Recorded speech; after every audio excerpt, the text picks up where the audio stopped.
What's up gamers, DreamcastGuy here, reviewing today Resident Evil 4 Remastered. Over the course of the last few years, Capcom has been digging into their past and polishing off classic gems for us to enjoy on modern hardware. With titles like Devil May Cry HD and the Resident Evil Origins collection, anyone who grew up with these awesome adventures is sure to be happy. Finally, after a painfully long wait, the amazing RE4 has at last landed among the others, but the question is, does this masterpiece from 2004 play well today? The answer to that is a bit mixed. Before this game came out, this series was the biggest and most well-known survival horror franchise. Terrible monsters, weird puzzles, and a scary lack of ammo made them fun yet very difficult at times. For Resident Evil 4, they decided to shift gears and bring it into the action genre to see if they could draw in a wider audience. We're given piles of guns, you can suplex enemies, and bosses are literal giants. Long gone is the complex plot and tough problems to solve, replaced instead with crazy cutscenes and hilariously cheesy dialogue. We're playing as Leon Kennedy, a special agent of the American government who's being sent on a secret mission to try and rescue the president's daughter. She's been somehow captured by a group of cultists and taken to a village in Spain. Finding her and getting out of this situation alive is going to test all of his skills because this assignment is far deadlier than it may first appear. It turns out that everyone in the area is infected with a mysterious parasite called Las Plagas. This makes it so they have more strength, don't feel pain, and can be directly mind-controlled by their leader, Osmond Sadler.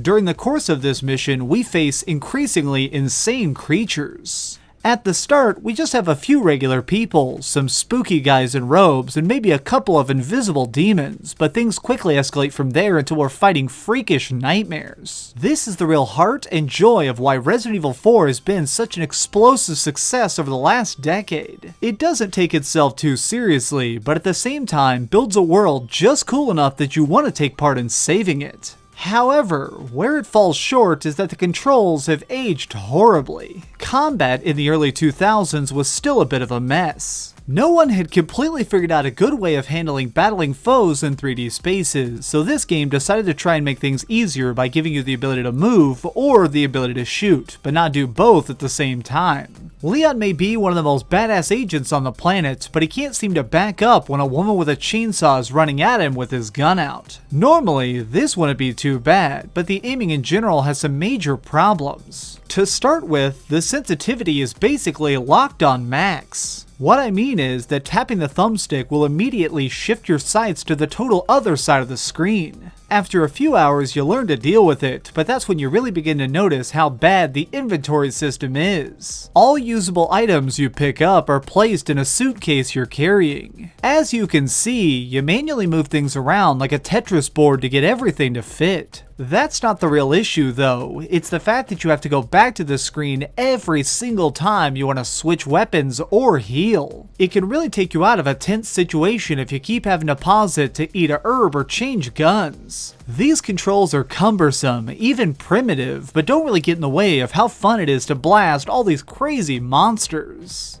For the special remastered edition, we get nicely upgraded visuals and all the bonus modes included in previous releases. At first, you can only play the main story, but upon completing it, you unlock mercenaries and Ada Wong's side missions separate ways. Having these extra arenas to kill creatures in and earn new costumes was even more enjoyable than I remembered, and I ended up spending more time playing these than I spent clearing the main story. Overall, this is a project that aged surprisingly well. Occasionally, I'll go back and try a classic game again and see that it unfortunately doesn't stand up to current standards, but thankfully this isn't the case with Resident Evil 4. Okay, so we've heard some good and some bad, but let's head over to the ratings board and put a big number on it. I am giving Resident Evil 4 Remastered an 8.5 out of 10.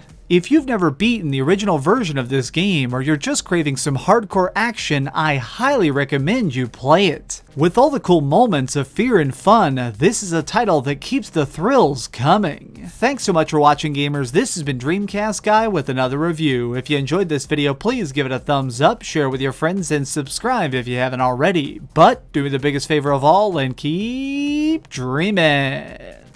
Hopefully you're having dreams of zombies specifically.